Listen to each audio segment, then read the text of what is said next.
Hello and a very warm welcome to Middle East Matters. I'm Sanam Shantier. Coming up on this week's show, Egypt's Christians flee amid chilling threats from the Islamic State group and renewed violence in the country. Turkey's teachers caught up in a coup crackdown take their protests to the streets, teaching students for free. Plus, we're joined in the studio by the man behind 80 artworks, one of the most celebrated collections of contemporary art from the Arab world, showing at the Institut du Monde Arabe, Sultan Al Qassemi. We begin with Egypt, where the Islamic State group has called on its fighters to target Coptic Christians living in the country. Amid a new wave of violence in the northern Sinai Peninsula, Christian families are now fleeing, some with only the clothes on their backs, towards the city of Ismailia. Our journalists on the ground sent us this report about one of Egypt's most vulnerable minorities. Nabil hasn't had a minute to himself in days. Thank God you are here alive. This church has been housing the majority of Christians who are fleeing Islamic State group violence in northern Sinai. Faced with this crisis, Nabil is doing what he can to help. We have enough food for those who are already here, but not for those about to arrive. But what worries families most is the violence that threatens them. Violence that just took the life of Magda's son. 3 people wearing masks came into my son's store. 2 of the men shot him while the 3rd watched the front door. Then they threw his pregnant wife onto the ground. My son was the one who brought me my medicine and food. He helped me live. Now I have no one to take care of me. I have no one to support me anymore. Magda can still count on her brother, even if he as well remains in shock. They killed my sister's son. They continued to kill other Christians, one after another, until we felt like it was going to be our turn. So we got our things together and we left. Here in Ismailia, Coptic Christian families are continuing to arrive. Faced with the Islamic State group in the northern Sinai, they feel completely helpless and are now beginning to wonder if they'll ever be able to return home. The Turkish government fired over 2,500 education ministry staff, including teachers, because of suspected ties to alleged terrorists earlier in February. Some of those have since taken their classes outside to parks, teaching for free as a way of protesting against their dismissal as Turkey continues to crack down on dissent. It's time for lessons to begin. Not in a classroom, but in this open-air amphitheatre in the Turkish capital. It's the only way these students can continue their studies after hundreds of academics were sacked from universities following a failed coup attempt last July.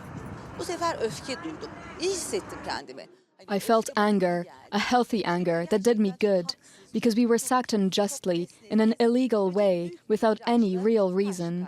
It shows that the terrifying suppression of any democratic or leftist opposition will continue. Dr. Celenk lost her job at the beginning of January after signing a petition calling for peace between Turkey and the Kurds. She's one of around 100,000 people, including teachers, journalists and civil servants, who've been fired or suspended since the coup attempt. Now, Dr. Celenk teaches in the park for free. And despite the bitter winter weather, her students are determined to attend. They've taken away our right to an education, to learn. It's a terrifying process. It's like pouring concrete on our school. But we're still confident of one thing. Our teachers will all come back. Our professor has taught us that hope is a political thought. The outdoor classes are one way to beat the system. But anger is also rising, and protests like this one in Istanbul are becoming more frequent. They're practically trying to empty the universities, and we're trying as far as possible to fight and to publicise this, to look into the legality of all this. Sooner or later, we will return to our institutions. The universities do not belong to the AK party. They belong to the people. For now, the government continues its purge. But many of Turkey's students and academics say they won't give up the fight. until they're back in their classrooms where they belong. Now to some cultural news making headlines from across the region.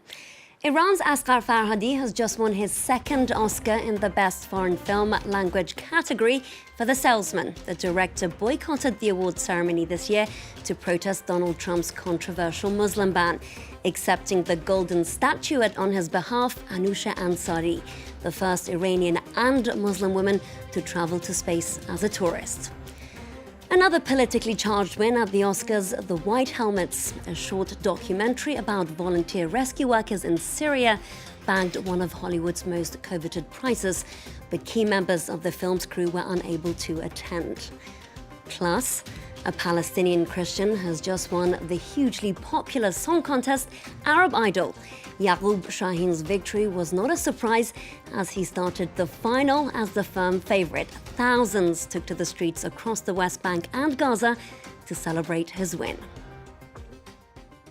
Now, here in Paris, the Institut du Monde Arabe is showing over 80 artworks from one of the most prominent collections of contemporary art from the Arab world.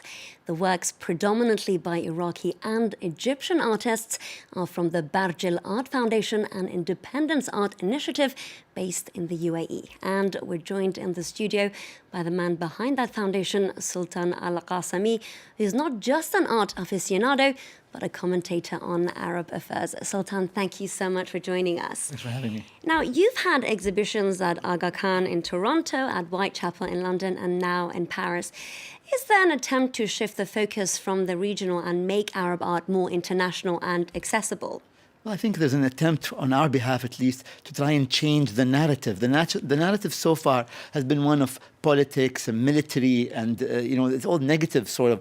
But we try to focus a little bit on what's being created rather than what's being destroyed in the Middle East. Now, Sultan, this particular collection is a mix of what you like, what you're drawn to, what is potentially politically charged, and also what's of historical importance when it comes to some of the artwork. How do you try and draw a balance? Well, we try to operate as a private foundation for the public good. So I do not necessarily always buy works that appeal to me. I try to buy works that are politically, socially, responsible, or would have an interesting impact on visitors.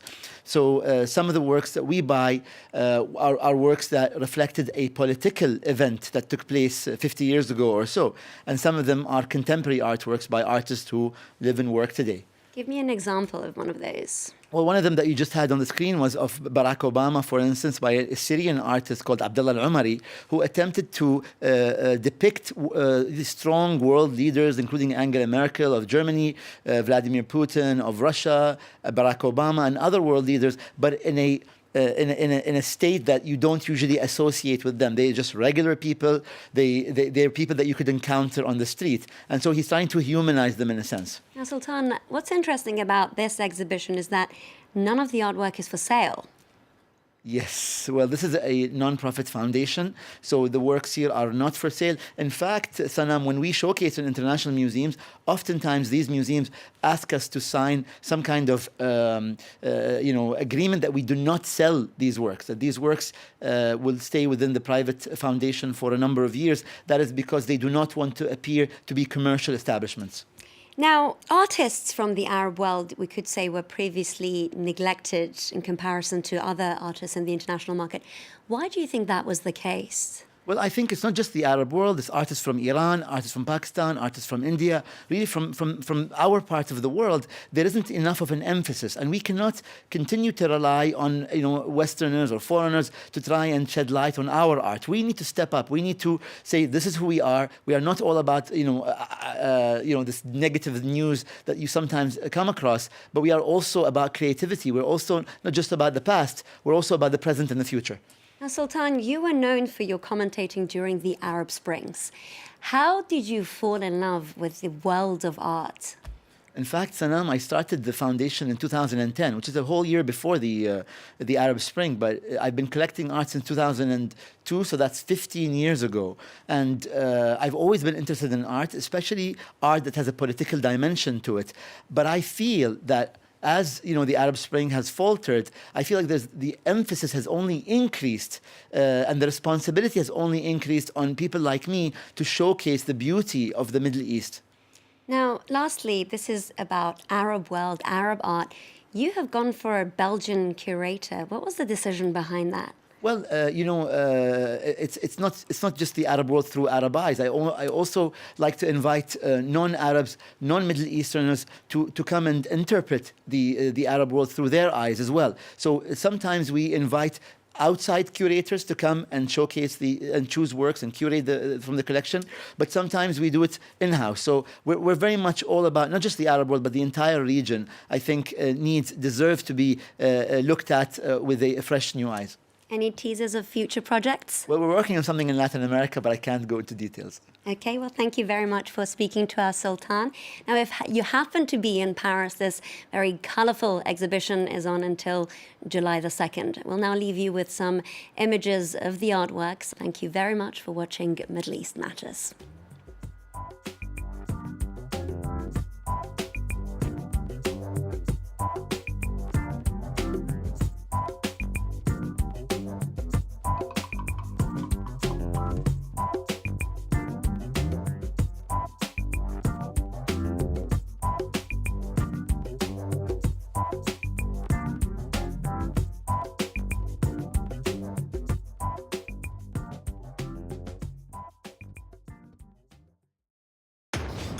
Inside the Americas, presented by Jeannie Godula.